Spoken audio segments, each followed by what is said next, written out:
Hello, Namaskar, I'm DrElectronics. Today I'm going to share the BIOS settings for the Asrock B450 motherboard that I use for mining in the RX 6600 XT mining rig. So let's begin. We are in the BIOS settings. As you can see, this is the Asrock B450 Steel Legend motherboard with a 3.7 BIOS update. What we need to do first is go to the boot tab and then select the CSM module, C compatibility support module. We go there, it is enabled by default, we have to disable it.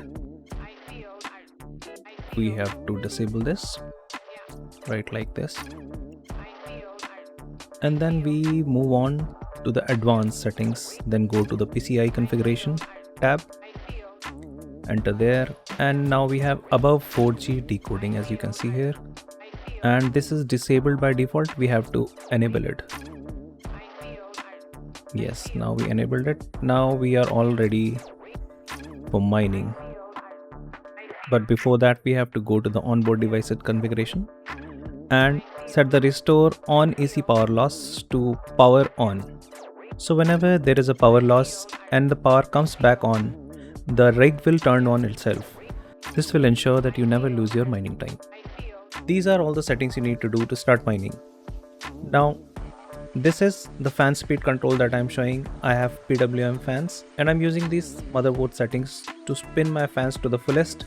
These are PWM fans. I'm changing all the chassis fan port settings to run at the fullest so that there is maximum airflow. That is it for all the settings. Now we are all set to mine. We will save the settings and restart the PC.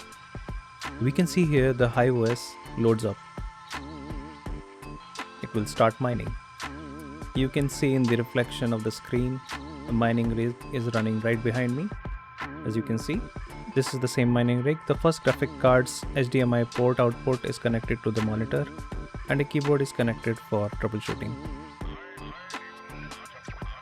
As you can see, the HiveOS has started loading up all the drivers and will start the miner pretty soon.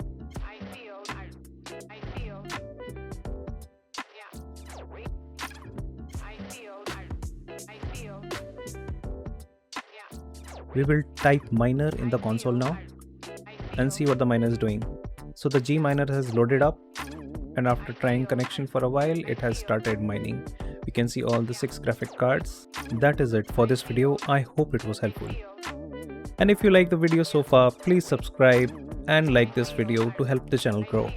Thank you very much. See you in the next one.